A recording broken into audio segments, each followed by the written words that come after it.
Hi, I'm Dave. Once again, Operation Eagle's Wings. It's time to honor all who serve and leave no one behind. A program that I'm very excited about is called Honor Flight, and that's an opportunity to take World War II veterans back to Washington, D.C. to see the World War II Memorial. And it's important we do this as soon as possible because a lot of the World War II veterans are in the 90-year-old range, and so we're losing across the country thousands of them every day. Michael Punjakar is the project manager for South Willamette Valley Honor Flight. Michael, did I get your last name right? You did very well. Okay. So Willamette Valley Honor Flight. Tell me, first of all, why you're involved in Honor Flight. Well, my father was a World War II veteran, was a radio operator on a B-17 and completed 30 combat missions over Germany. And a couple of years before he passed away, he finally started to share some of his stories and experiences. I had him tape those experiences for me and promised him that I would transcribe that tape and get his story out to the family. Well, I had the tape for 2 years while I was working full-time, and he passed away before I had a chance to play it.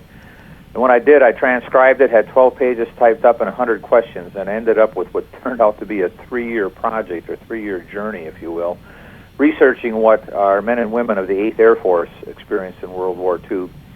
And that has turned from 12-page transcript into a 330-page book with over 200 photos in it called The Promise Kept. And in my 3 years of that research project, I got to meet quite a few World War II veterans as I traveled around the country.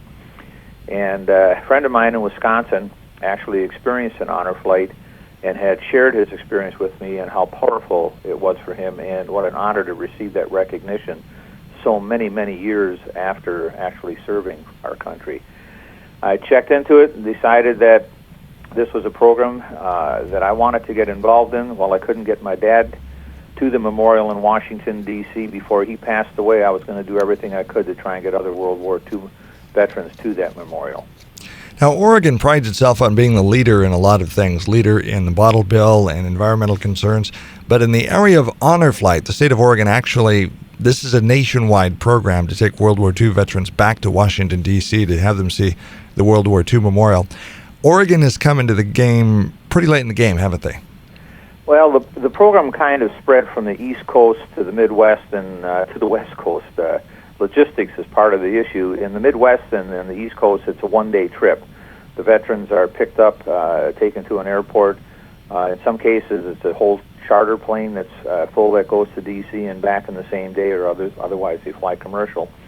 Here on the West Coast, because of the 3-hour time zone difference and the time to travel, it's actually a 3.5-day trip with 3 nights away from home, so there's a lot more logistics involved. But while the Honor Flight program itself started 8 years ago, in Oregon it just started 3 years ago. So we are a little bit of a new kid on the block, but we're making great inroads into the backlog of veterans that we have in the state of Oregon.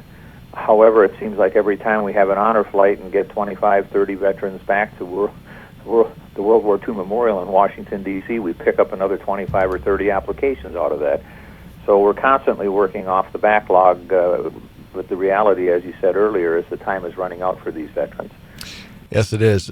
They were described as the world's greatest generation if it wasn't for the sacrifice and the service of Michael. This generation, World War II veterans, are often described as the world's greatest generation. If it hadn't been for their sacrifice and their ability to step up, the world might be a whole lot different place today.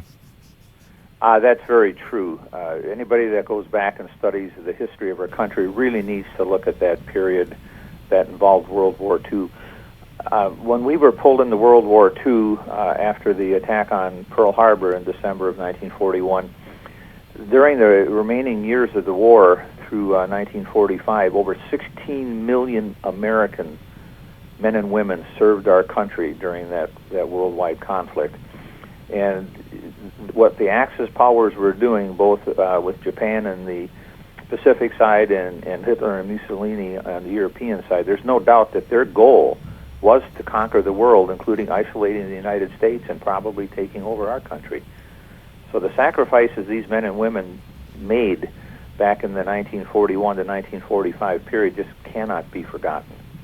Now, you've been on some honor flight programs, haven't you? How many have you been on? I was made one honor flight so far. I made my initial trip in June of this year. I traveled to D.C. with a group from Portland, and a second group was also on the same trip from Bend, Oregon.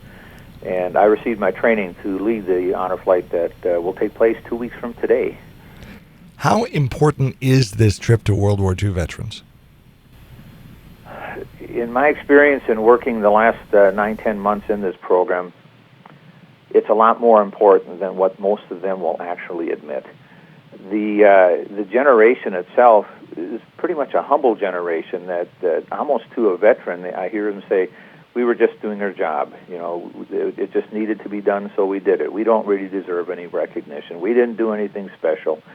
But after my first trip to Washington, D.C., and when you see the expression on their faces, the emotion that comes out, the sparkle in their eyes as the public acknowledges them there in Washington, D.C., the greetings in the airports and stuff, they appreciate it very deeply. When are the next trips coming from the Mid-Willamette Valley? Now, you're project manager for the South Willamette Valley Honor Flight, so that's the Eugene, Springfield area. I actually cover Lane, Lynn, Lincoln, and Benton counties, and the flight that we've got going, October 11th to the 14th, is our first flight for this hub. There have been other flights from Honor Flight of Oregon, which covers the Grants Pass area in the south, and currently still covers the Salem area as well. Honor Flight of Eastern Oregon, Honor Flight of Portland. So far this year, I believe there have been 6 flights out of Oregon that have gone back with veterans to D.C. So I've actually got 2 groups going. We're going on the same day, 2 different planes. We'll be on 2 different charter buses back in D.C. for the tour of the memorials. But the 2 groups now total 57 veterans that will be leaving. We actually meet in Portland 2 weeks from tonight on October 11th, travel to D.C. on the 12th, make the tour of the various memorials, starting with the World War II Memorial on Saturday the 13th, and we return to Portland Airport on Sunday the 14th. How can people get involved in this program?